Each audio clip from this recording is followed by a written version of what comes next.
I like to think of myself as the person who reads the manual before taking the car out. My name is Stacey Anderson, and for as long as I can remember, I've preferred numbers that make sense over people who don't. I work in a big office, glass atrium, 2 bright fluorescents, the kind of place where someone brings in a diffuser to feel like they're not trapped inside a spreadsheet. And I like my corner of it. I started here before most of the managers did, learned the process maps, the vendor quirks, who actually returns an invoice on time. That kind of institutional memory is quiet power. It doesn't announce itself, but it keeps projects from collapsing like bad soufflés. Off the clock, I'm engaged to Mark Evans. Mark is the practical part of my life with a wedding band already planned in his head. He's the person who shows up with a binder of house hunting criteria and a cup of coffee for me at sunrise.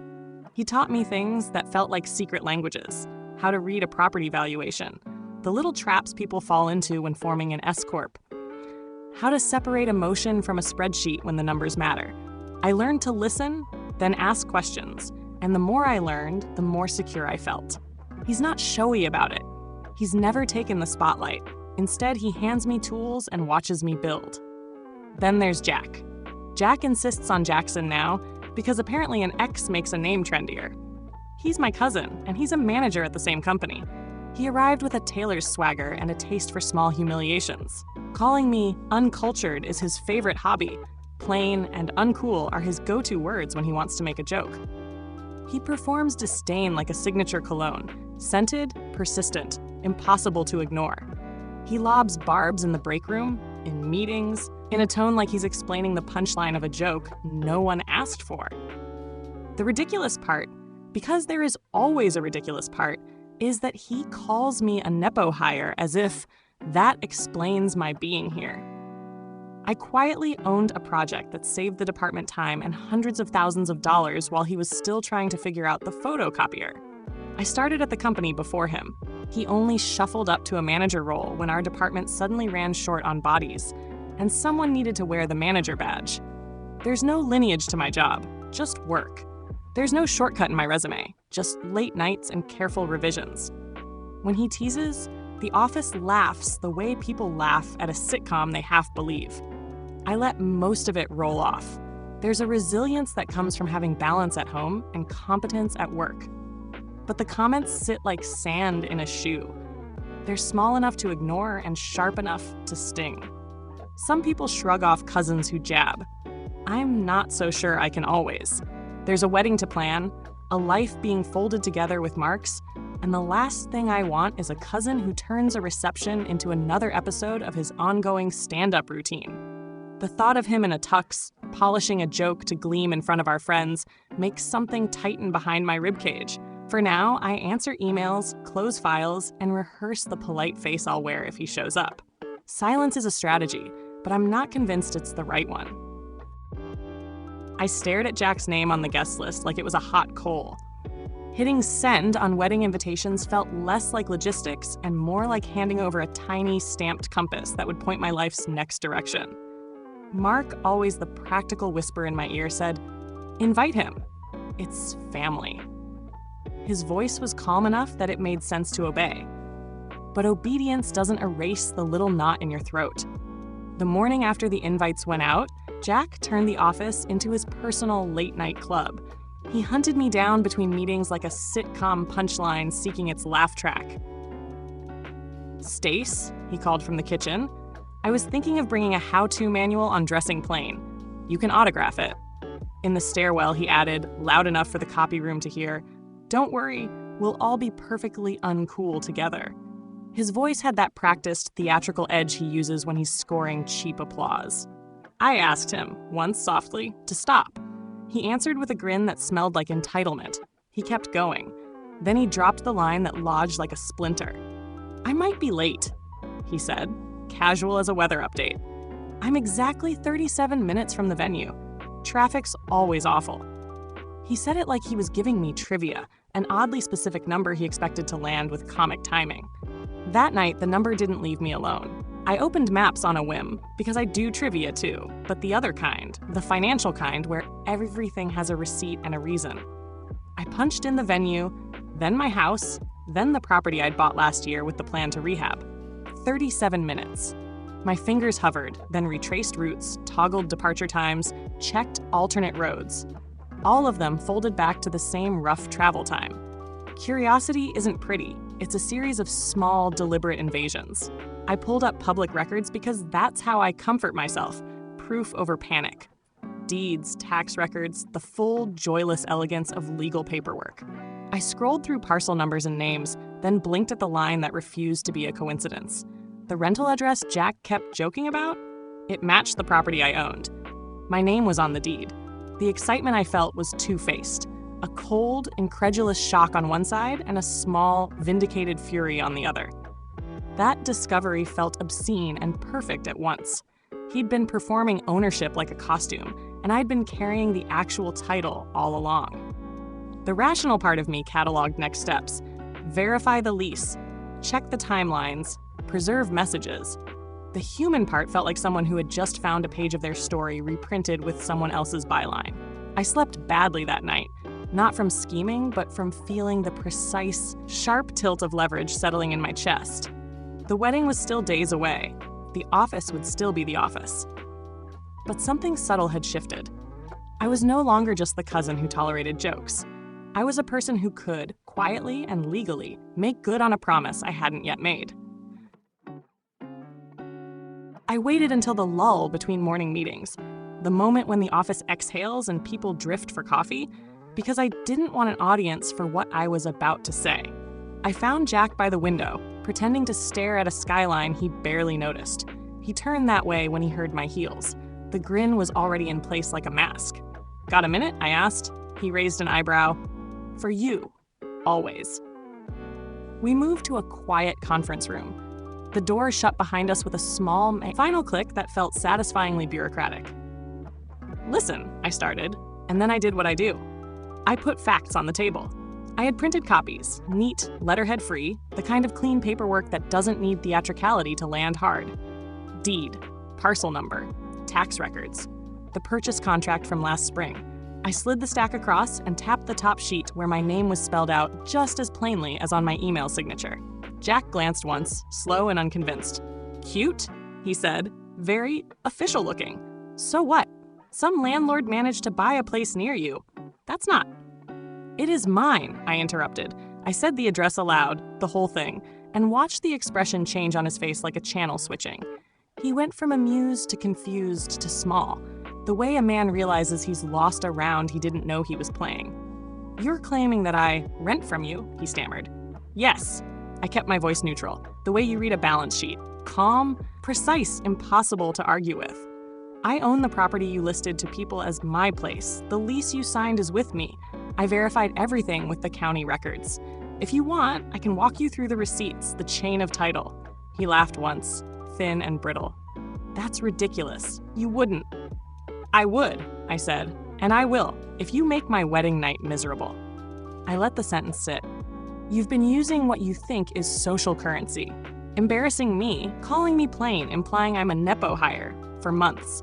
You can perform in the office all you want, but this is my life we're talking about, not your set." He rolled his shoulders like a performer preparing applause. "You can't be serious." "I'm very serious." I slid another paper over, a screen capture of a text thread where he joked about being only 37 minutes away, and another where he mocked my taste. Underneath, a short, factual list of dates. Lease signed, payment history, our lease renewal window. "If you cause trouble at the wedding, if you humiliate me, heckle Mark, or make that night about you, I'll increase your rent at renewal," I said, and I didn't bother softening it with hypotheticals. "You'll have time to arrange a move, but only to a point. The company calendar is getting busy. Offices get packed this time of year. If you don't make the cutoff, standard procedures will apply for holdovers and abandoned items." He went pale, not because I'd threatened physical harm, because this was the kind of thing that punched the precise, insecure corner of him that worried about his image, his stability. He'd been loud and blouse-snap confident. This was a different language, one with ledgers and deadlines and consequences that didn't involve spectacle. "You can't," he started, then stopped. He swallowed. "Fine. Fine." He laughed, but it had no humor. "I'll behave. Happy now?" I let out a breath that felt like a spreadsheet cell finally matching its formula. Behave, I repeated. Not just at the wedding, at work too. That line about being uncultured? Stop it. The jokes? Stop them. Not one more comment. He shifted, looking for some place to land. And if I do, what? You kick me out? Put me on the street? No, I said. I'll do this legally and quietly. I'm not interested in drama. I'm interested in boundaries. I said it like someone closing a ledger. Final, non-negotiable. You get appropriate notice, you get time. You do not get to weaponize my kindness for your punchlines. He studied me as if trying to read the footnote on my expression. Then with an awkward, almost contrite shrug, he extended his hand like a truce between rival shareholders. All right, I'll be good. No jokes. No. Uncool comments. I took his hand because sometimes the only way to make a point stick is to accept the concession. Thank you, I said, and meant it, in a small, careful way. The room felt quieter when we left it, like someone had closed a file drawer labeled potential disasters and slid a lock into place. Walking back to my desk, I cataloged the exchange the way I always catalog things. Facts, outcomes, next steps. I wasn't smug. I wasn't vengeful. I was practical. But there was a soft, quiet satisfaction in the knowledge that I'd shifted the balance without performance by using the one thing Jack habitually forgot I owned, evidence.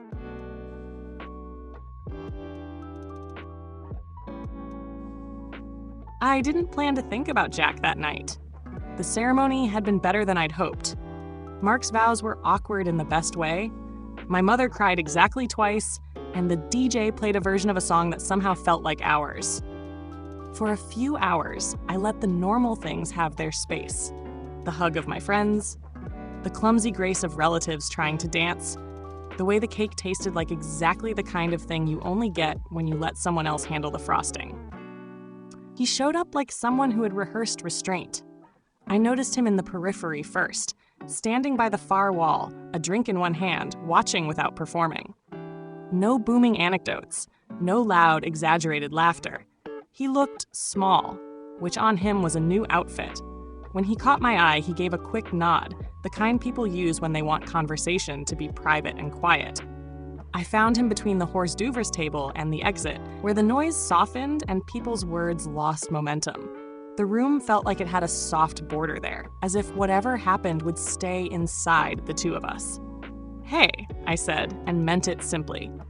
He looked up, surprised, maybe because I was the one approaching. You didn't have to, he started, then stopped. His voice was lower than it usually was in the office. The jokes had been replaced with something closer to an apology waiting for permission. I know, I cut in. My throat was tight in a good way. The kind you get when you give something hard but right. I'm sorry about the lease talk. That was harsh. I went farther than I meant to. I should have handled things differently. He blinked, and there it was, the real thing behind his bravado, the small human who'd been covering up insecurity with smart remarks. You were right to be angry, he said. I was being an idiot. I made everything about me because I didn't know how else to not feel. Less than. I kept trying to make it a joke so I didn't have to look like I cared what people thought. The confession was odd and exact and human. For a second, I saw the cousin who'd come to every barbecue, the one who'd once taught me to parallel park when I was 17 because he said he'd fix my steering. The man in front of me was not the caricature he performed at the copier. You hurt me. I said, not because you teased, but because you made it feel like the things I worked for weren't mine. That stung. He nodded. I get that. I deserved the pushback. He hesitated, then said, thank you for not making it public, for doing it like you did. Legal and boring. It was smart. We both laughed then, small, embarrassed, relieved. I meant it about behaving, I added.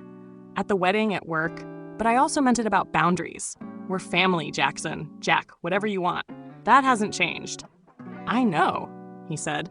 He looked at me like he was measuring new ground. I'll do better. I'm sorry, Stacy, for everything. The apology wasn't theatrical. It didn't come with a grand gesture. It fit neatly into the space it needed to occupy and then let the rest of the night continue. I accepted it. Not because it wiped every bruise, but because something heavier had finally been said aloud. The anger that had been a crack in the floor settled into a seam that could be walked across without falling. We rejoined the party. He He stayed on the right side of jokes and, later, handed me a napkin because someone had knocked red wine near my dress. Small reparations are sometimes the quietest proof of change. At the end of the night, when lights were low and confetti was underfoot, Mark slid his hand into mine and squeezed. I felt steady. Justice, as it turned out, was not a headline or a spectacle. It was a private recalibration, boundaries enforced, apologies given, and the knowledge that the next time Jack tried to perform me away, he'd have to find a different stage. That, more than anything, felt like closure.